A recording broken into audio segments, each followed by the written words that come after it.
Hi, thanks for joining us for our weekly live stream from Firaxis Games. I'm Pete Murray, and I'm joined today by Shaun Seckman. Hello. Who's an engineer working on Civilization Beyond Earth and previously Civilization 5, and famous for the front page Reddit thread, "Damn it, Shaun, you had one job."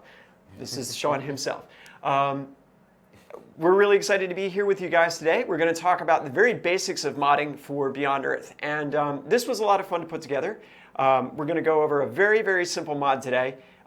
How to build a building for a city, and when you're done with this, you guys should be able to add pretty much anything you want in the game itself, something, a yield building that will help you out. We'll go over some of the options that are there with that and some of the things that you can look at. Next week, we'll look at a more complex mod, looking at adding a wonder in the game, and getting that uploaded to the Steam Workshop so that other people can enjoy the work that you've done. I do have a quick update on the patch for Beyond Earth. I know a lot of people have been asking about that. We've got some more information on both the gameplay and the technical side fixes. We've posted this information in the thread on the 2K forum that we'd set up previously. So that's there, and you can check that out. I'm just going to hit some of the highlights real quick, but definitely go and look at what's there.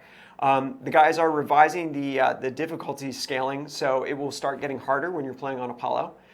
They are rebalancing the way the health system works, both in terms of penalties and bonuses. So you will want to keep an eye on that unhealthiness and maybe not go quite as broad as you have previously. Certain virtues are being adjusted for balance.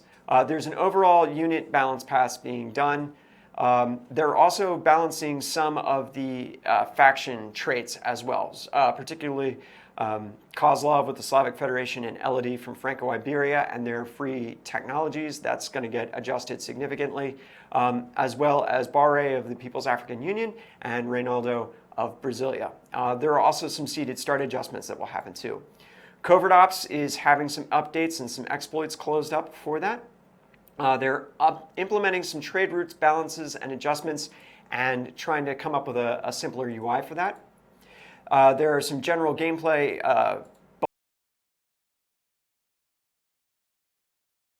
we've been submitting save games and crash reports through 2K. We have been getting those. Those are very helpful for us, so thank you. Keep doing that. We are using that data. They're also fixing some of the quest bugs that people have been reporting. The affinity reward ramping, especially as related to quests, that's being adjusted. Station distribution and arrival timing is being changed around a little bit. They're also working on improving the AI's energy and tactical management, as well as its tech and victory approaches too. For you guys with 144 hertz monitors, that looks like that's going to get fixed. They are investigating a startup problem where the game shuts down right after the opening cinematic.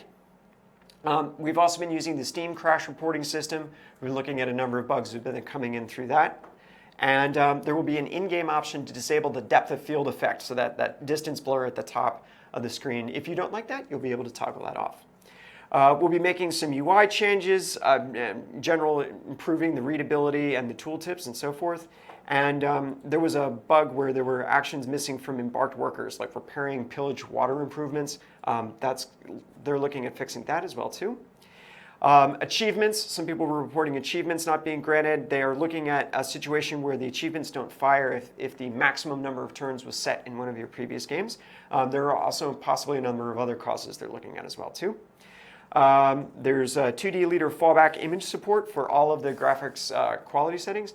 And for multiplayer, the number of crash issues that are being addressed, desyncs and so forth. And they're also increasing the geographic range of the server browser filter. So that is just a sample of some of the things that they're working on. Shaun was just telling me it's a big patch. There's a lot of things that the guys have looked at.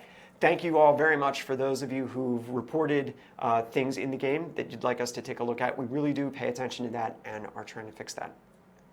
Now, there's also the option to mod the game if you really want to fix something up, and that's what we're going to go into today.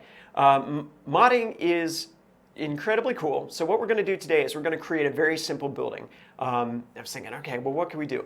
So the idea I thought would be to create a building that you could get right from the start of the game, and we'll have you get the old Earth relic early on. That's something you get with habitation, and that's cool. But what if you could bring like an automatic factory. So like the people on Earth would build you this combination of this like CNC milling machine and a 3D printer, and you'd pack that up and you'd bring that technology with you and you'd build it on the planet. I thought that sounded good. So an early game production building.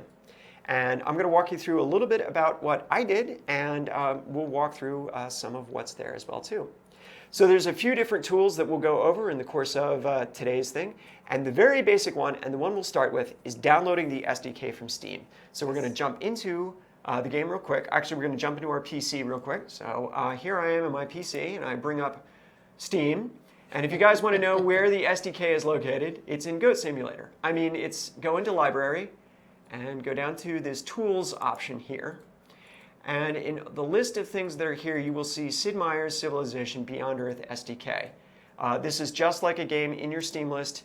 You can install it. Once it's installed and you go to run it, it'll ask you to install a Microsoft Visual Studio distributable. Go ahead and run that. You'll need that for it. And we will go ahead and we would start that up. When you fire this up, you get a couple of different options here. Oh, failed to start game because the app's already running. I've already got it running. What you're going to load up is called Mod Buddy. And Shaun, what is Mod Buddy? Mod Buddy is a tool for basically creating the mods, packaging the mods, and eventually uploading the mods to Steam Workshop. Okay. It has a Lua editor, an XML editor, and just sort of a suite of utilities for making mods. Now, this is almost like a code editor that you can go through as well too. And if you are a guy if you can make a website, generally you can do this. But one thing you may want to do is go in here and under the properties for this, uncheck this enable the Steam overlay while in game. That way, so when you shift tab to adjust your spacing of your lines, you don't pop up the overlay. Yes. So that's just a pro tip there. So we're going to actually create a new mod, right? Yep. Okay. So I've got this wizard pops up. It says new template. I'm creating an empty mod. I need to come up with a name for it, right? Okay, so I want to call this this thing. What did I want to call this? I want to call this the Auto Fabricator. I've pasted some text from a file that we'll go into in a little bit, but I'm going to call this the Auto Fabricator. So I'm going to type in the name there, and it's going to save this into a folder in my user documents directory, so that's okay. So I'm going to go ahead and click OK on this. All right, so now I'm being prompted for a title. So I want to name this the title of my building, right? So, yep. Auto Manufactory. Okay. Good name. And I will just copy this down. I'm going to say special thanks to Shaun Seckman. Well, thank you. And Twitch. And I'm going to call this is an early game. Yeah, we'll zoom into the text in a minute. I don't have the capacity to zoom this right now, but when we get into the code itself, you'll be able to see what's going on here. So early game building to boost production. And that's just a quick descriptor, so we'll go ahead and finish that off. You would be able to go ahead and do that if you want. Okay. And I'm running into a little error there. Did you already have a project named that? Shouldn't.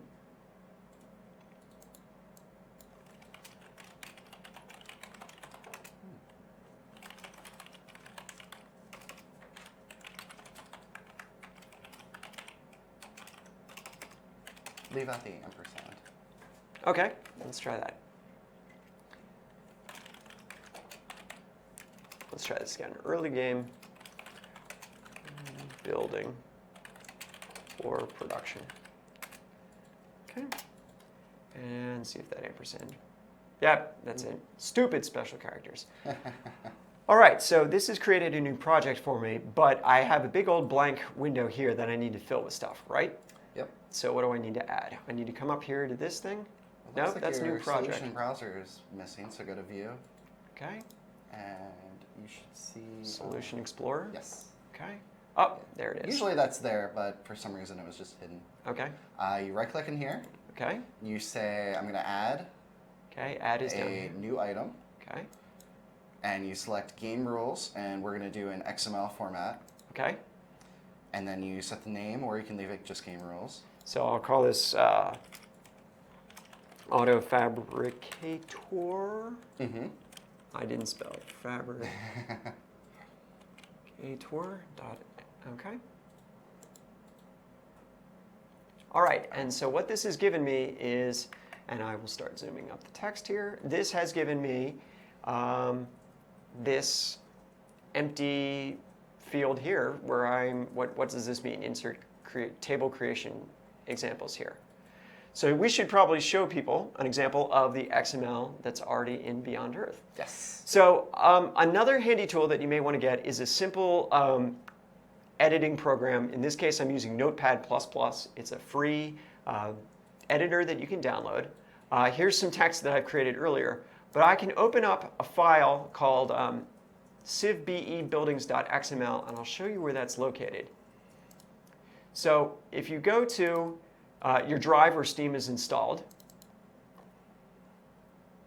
and you go to Steam. Steam Apps is where all of your games are kept, and they're actually kept in this common directory here. Civilization Beyond Earth will be in there if you've got it installed. And then we're going to go down to, what are we going to go down to? Resource. Assets, right? And then gameplay. Okay. And XML. And that's where all of the game XML data is located. Okay, and I can go into this buildings directory here, and it shows me not only the buildings, but the building classes as well, too. So I've already opened these files here, and we're in buildings right now. And what is this table buildings? What all does this mean right here? What are these things? Basically, type, description, Civilopedia, strategy. Well, basically, the game is running on a database under the hood, and this XML file is just creating that database or updating the database. Okay. And most of our mods are just updating that database as well.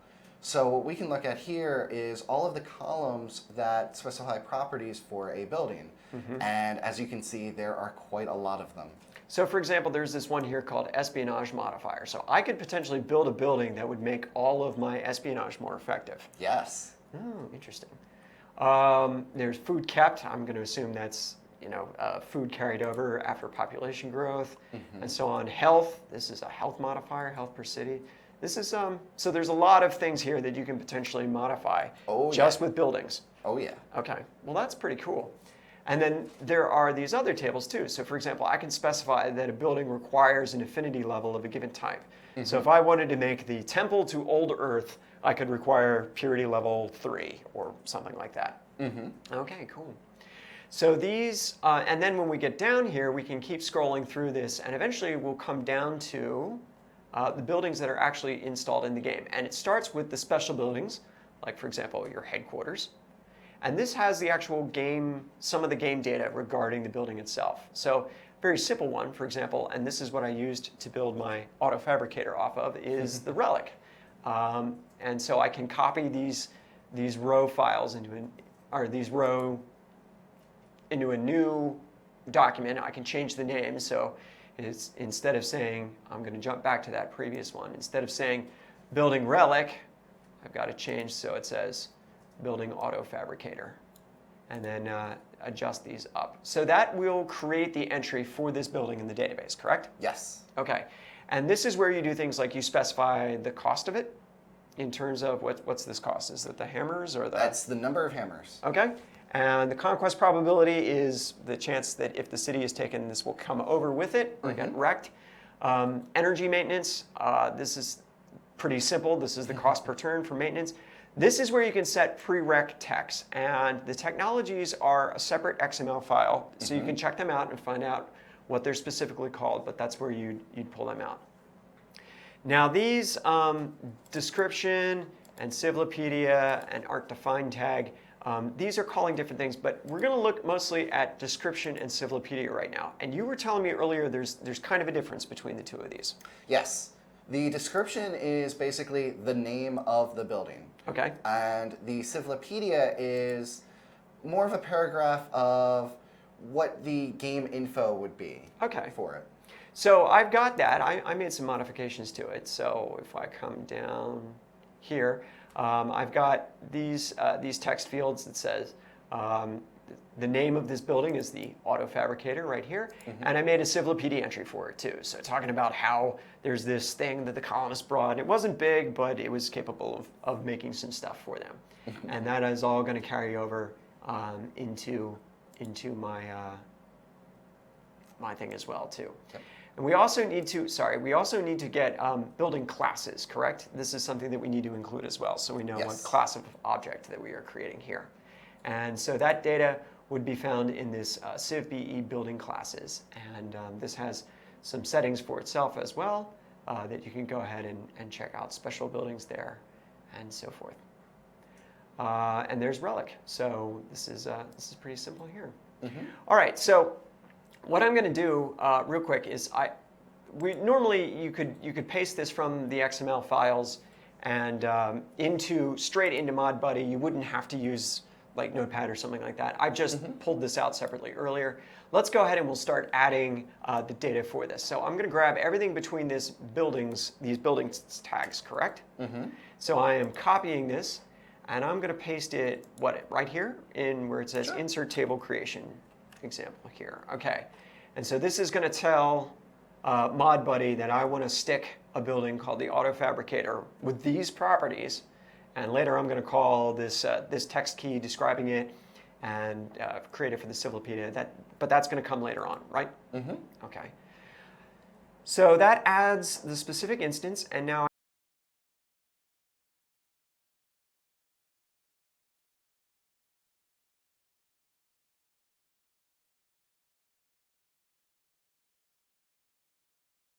in this example. Okay. In this example, we're basically just adding new rows of data to the existing tables. Like for instance, buildings is a table in our database. Right. And row just means to add a new row. Okay. So we've got the most important row already copied over. Okay. But we're going to need some additional information. We need the building class data. Okay. Which was also in Notepad. So I will get rid of that then, because we're not going to need that for this simple mod. And I'm going to grab my building class data right here. Yep. And I'm going to bring this over as well, correct? Yep. Okay. And that what the building class is mainly for is if you wanted to create a unique building per civilization, you could override this and set it to a different building. But in this case, the default building for this new building class is going to be our Auto Fabricator. Okay. But I do need to include this so that everybody gets access to this. Okay, that's very good. And then I need to bring over the text. I need to bring over the gameplay effects first, right? Yeah, you had some more stuff down here. Okay, so I'm going to grab this thing which says building yield changes. And since this is a yield building, this is going to tell the game what I want this building to do. Yep. So let me space this out a little bit. Let's talk a little bit about here.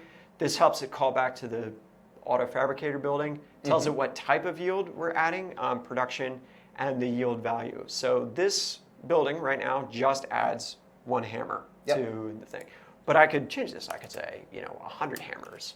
Or I could add, change this from yield production to yield energy. You could even add another row and have it add production and energy. Oh, so I could add one of each? Or I could, okay. So I think what we'll do is we'll just add yield production. And we'll say, for right now, it's just going to add one hammer because it's not a big building. Also, it's an early game. Yeah, it's an early game building. So we've added the necessary gameplay information. Could I stick my text data about it here, or is there a better way to do it? You could stick it in here, but I found for practicality reasons that I tend to put my localized text in a separate XML file. Okay. Mainly because the Civilipedia text can be really wordy and verbose, and it's nice to just have that all in a separate file. Especially if you're trying to support multiple languages, you can have one language per file, which is really nice. Okay, so then what I'm going to do, I guess, is add a new item over here, because this is going to be a separate file. This is also going to be a game rules XML file. It is. Okay, so I'm going to, but I need to change the name of it. Yep. And I'm going to call this Auto Fabricator. I wish I could spell. Fabricator text _text. Sounds great. .xml, and that way I know that this is all of the, and I'll zoom this text in so we can all see this, and this is just the same inclusions and the same comment stuff that we had before, so I will just nuke this out real quick, and then I've got this information in my notepad over here. This is this localized text tag that I'm going to grab Let's talk about this tag real quick and what kind of things people are going to want to include. So for each row, I'm specifying a language in this case. So I could change this. I could say specify that this is a German name. So if I wanted to have the Der Hügelpark, I could specify that this was German and go with that. So I've got 2 rows that I'm adding. This one, text key building auto fabricator underscore descriptor is just the name of the building, right? Yes. So that is the only thing that goes there. It's the name auto fabricator. Yes. Okay. And this next one is the kind of the fluff text that goes in the Civilopedia entry, right? So we'll show you this in game because it's easier. Otherwise, I have to scroll all the way across this line, and that's less interesting and harder to read. So I've added those. Okay. So now I'm gonna save my work here. Yep. Okay. I need to save both XML files. And there will be a little star up there to remind you to, save your work regularly and often. So am I done? No, there's one more step that you have to do. Okay. What you would want to do is you right-click on your project, which is this right there. Okay. Nope, not that one, the one the right one below underneath it. Okay. Yep. Go to Properties. Okay. And here you can make any additional changes to the name, description, the teaser text that you want. But the part that we want to look at is the Actions tab. Okay. And what this basically does is it tells the mod what to tell the game to do. Okay. Because right now the mod just sees a bunch of XML files. It doesn't know what exactly they're meant for. Okay. So what we want to do is add 2 actions. Okay. We'll click Add. And the event is when should this action occur, and it should be on mod activated. That's this first item right here. Okay. And then the action is going to be the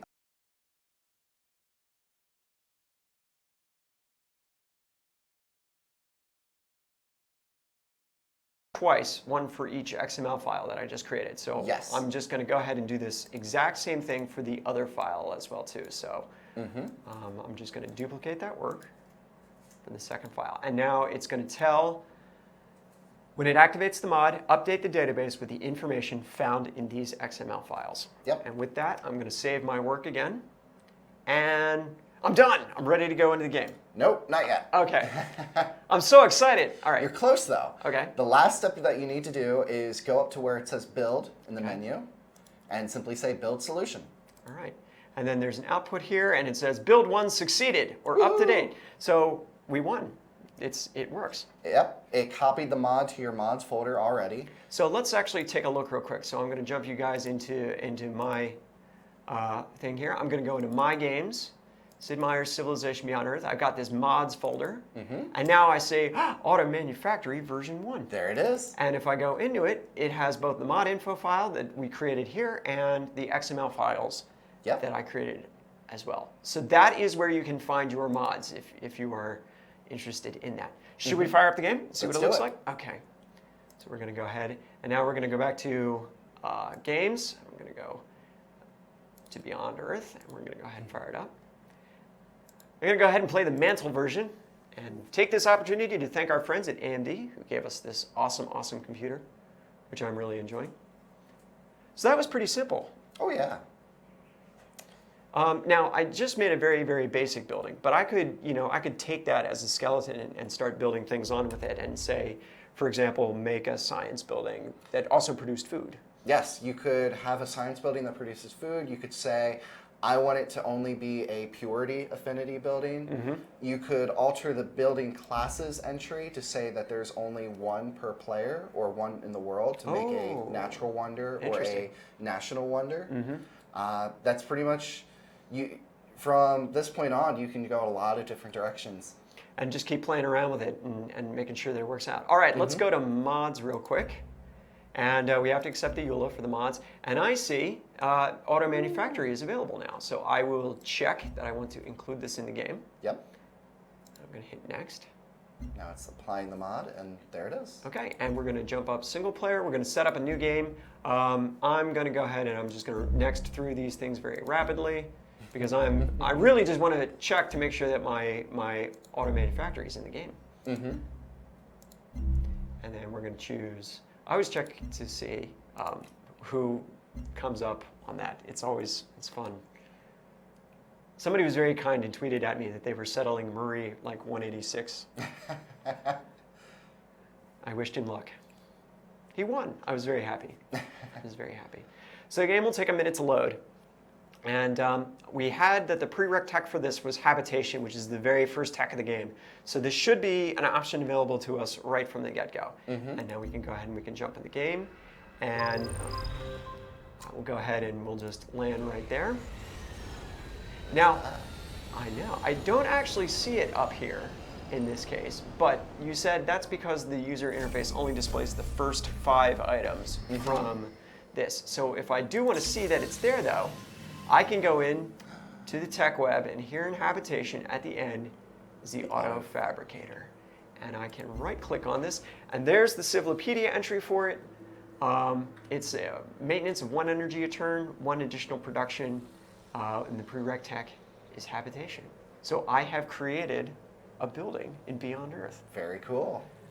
I don't know if it's any good. I mean, it seems like kind of an underwhelming building early on. Yeah. But I want to build it.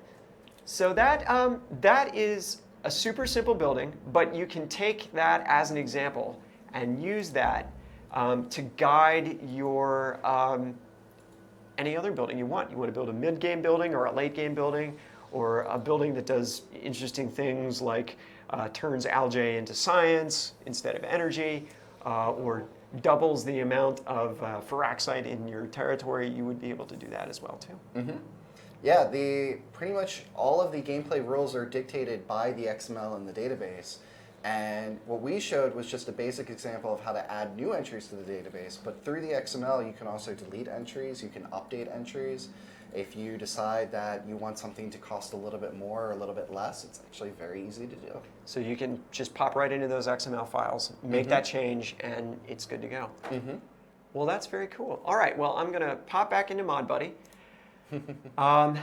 And that was fun. I mean, not too hard to do. If you can code a website and read information in tags and make some inferences, you can pretty much make your own mod here. Yeah. The key being to make sure that you assign the action to it as part of the project, and get it to build out properly. Yep.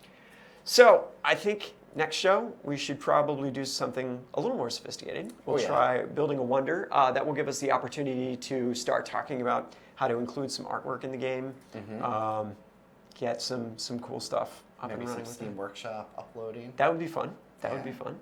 And hopefully that will give you guys some inspiration to go out and try a couple of things on your own.